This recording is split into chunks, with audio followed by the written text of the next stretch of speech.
My name is Stuart Meyers, and my title is Chairman and Chief Executive Officer of the Meyers Group. I started the Meyers Group about a year and a half ago, actually a year ago April. Okay. So it's been not quite 2 years.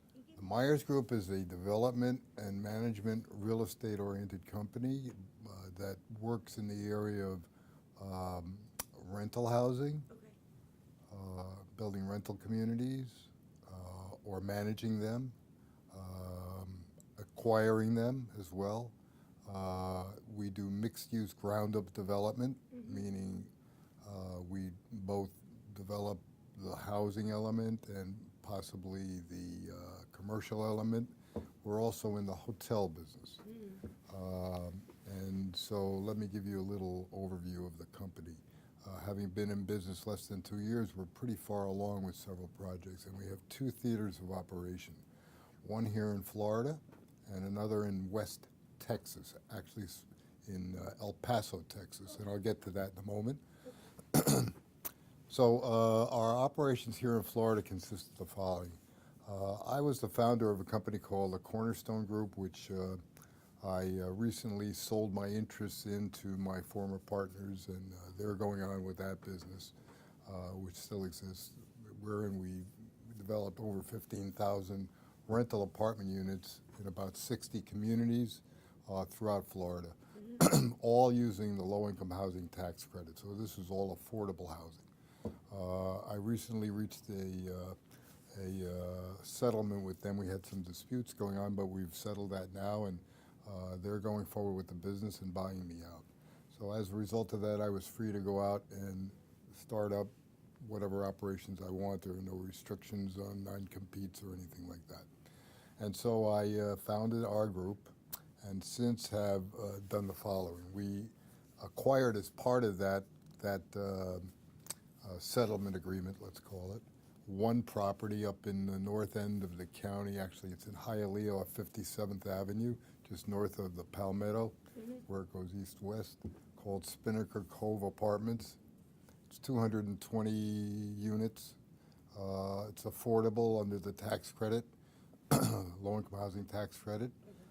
We have since refinanced it, resyndicated the tax credits with a firm up in Boston, and we're just about to complete a thorough renovation of the entire property. We're redoing all the bathrooms, kitchens, and all the other amenities of the property.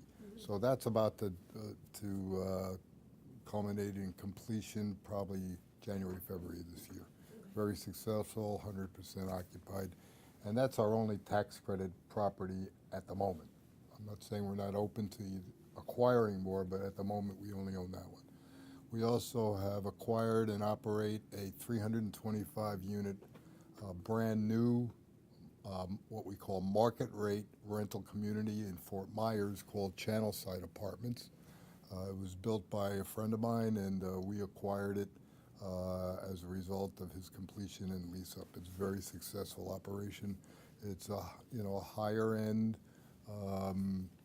market rate, as I said, no subsidy associated with it. It's not luxury. Well, yes, it would be Is it luxury. luxury? Yes. Okay. Okay. Market rate means there are no subsidies involved from either the federal government or the local governments to support lower rents. Yeah. That's been Where is this located? in Fort Myers, Fort Myers, Florida. okay. And so we have a management company that runs both of those operations. Then in addition to that, we have 3 immediate projects in the pipeline, one about to start. It's a 150-unit, 8-story tower in Pompano, Florida, called Avery Place.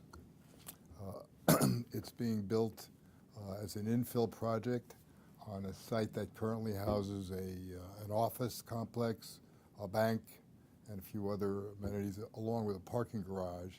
We're going to attach to the parking garage. It's located in the heart of what I call Pompano Beach. It's right on US 1 Federal Highway, 2 blocks north of Atlantic Boulevard. Yeah, I wanted to also tell you that we are deeply involved and about to commence the final planning for 600 apartments that we're going to be doing in Dania Beach. We were selected out of maybe a half a dozen developers to build apartments at the new Dania Point development, which is a massive development being developed on I-95 just south of the Fort Lauderdale Airport in Dania Beach. You remember where the old roller coaster was? Yeah, So I thought it was built in a mall. they are. It's going to be a big mall, but in addition to over a million square feet of commercial space, there are going to be 2 hotels, 400 condominiums being done by a different group, and 600 rental apartments that we're going to be doing, in addition to a Costco. So we're very much a part of that. Kimco is the along with Master Development, are the developers of the commercial, and we're going to be doing the rental apartments. That's 600 units in 2 phases, 300 and 300. I am today, and I'm sure my former partners at Cornerstone would agree, we're very proud of all of the affordable housing that we've developed. We always had a very strong interest in making them, something where the residents would be proud to live and give them a sense of home and community. And to do that, it has to be something that's, an admirable place, some place where people want to live and call home, that they want to bring their families in there, their friends in, and develop a sense of community. Not just a place to flop. Yeah. Well, the positives to mixed use are pretty self-evident. They are that people can live, work, and play in the same environment without having to drive everywhere. That's the driving force. And the younger people in this, in our country today, it's a very, very strong, mover and shaker to what people want to develop in our industry. Mixed-use development is kind of self-supporting. It's a community in and of itself. It's not just residential, but it provides not only parking, but also commercial operations that are attendant to the residential. Cleaners, restaurants, So I guess workout the better facilities. question is, are there any negatives? Are there Or any are there negatives? challenges that we as non-developers don't know about? I'm sure there are negatives, but none really come to mind at the moment. I mean, it's a better use of land. Okay. Obviously, you have to go up. You can't spread out like you used to. Yeah. But I kind of like going up. People like the views. They like, they like the concentration. They like the sense of community. They're able to go out and walk, to whatever they need for their local errands. They don't have to get in the car and drive every time they want to go to a restaurant or go out for a cup of coffee or go to the cleaners. So I think it brings a real sense of community. I don't see a whole lot of negatives. I mean, it's a little more expensive way to build.